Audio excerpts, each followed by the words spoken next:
Le drapeau SEKLER. Par Chia Egedus.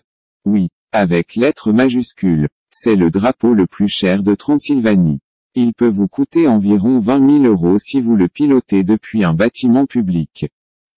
Le drapeau est, en particulier pour les Hongrois vivant à Szeklerland, l'expression ultime de leur identité, de leur appartenance commune, de leur histoire et de leur lutte pour l'autodétermination, autrement dit de l'autonomie.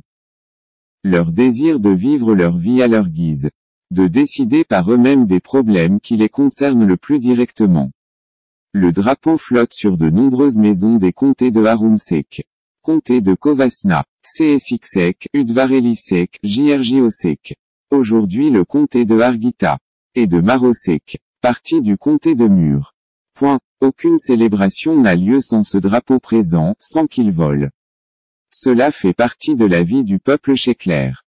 À l'occasion de la procession à la fin du pèlerinage à Csíkszentmihalyi le jour de la fête de la Pentecôte, le plus grand pèlerinage catholique du bassin des Carpates.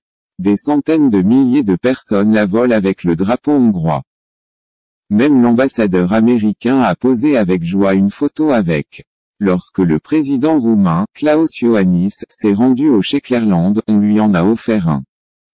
Le drapeau bleu clair et or avec les symboles dorés n'est en fait pas si vieux. Il a été conçu en 2004. Mais les symboles qui apparaissent sur le drapeau figurent dans nos mythes et légendes depuis plus de 1000 ans.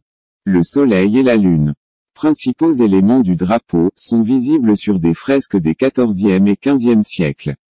Si vous visitez les plus anciennes églises des comtés de Háromszék et de Harghita, vous verrez les peintures murales les plus incroyables qui incluent des symboles de la lune et du soleil. Les Szekler ont une longue tradition guerrière.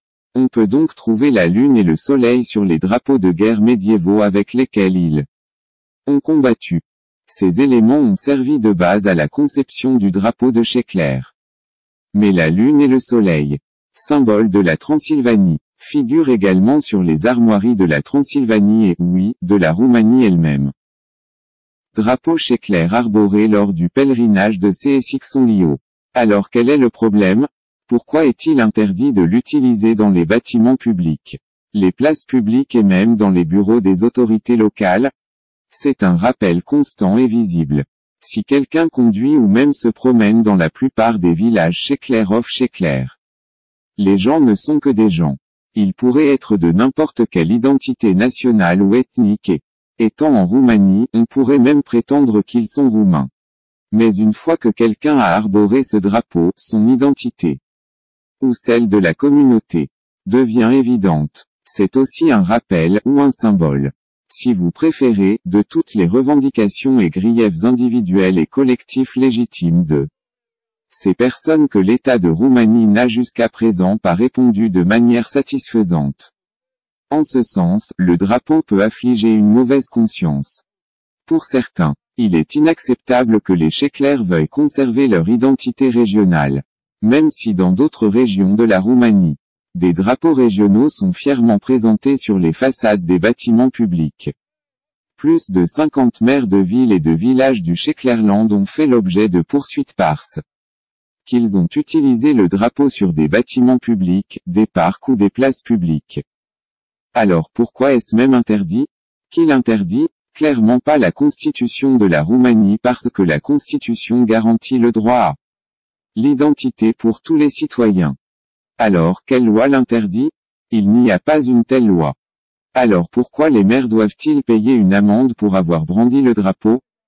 Parce que les tribunaux roumains ont ordonné l'amende ainsi que le retrait du drapeau Szekler de la façade des bâtiments publics et des lieux publics des villes et des villages du Szeklerland.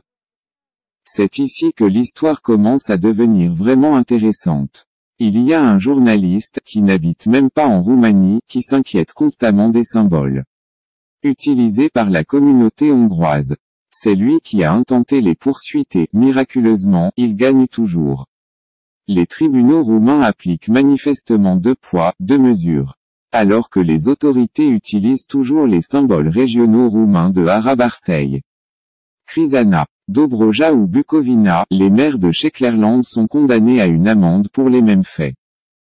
Ainsi, si vous voyez ce drapeau sur des maisons privées, dans les fenêtres d'appartements ou même dans des bâtiments publics dans d'autres pays tels que la Hongrie, vous savez que c'est une expression de solidarité avec le combat mené par les maires de Székely et le peuple, identité régionale reconnue par l'État roumain.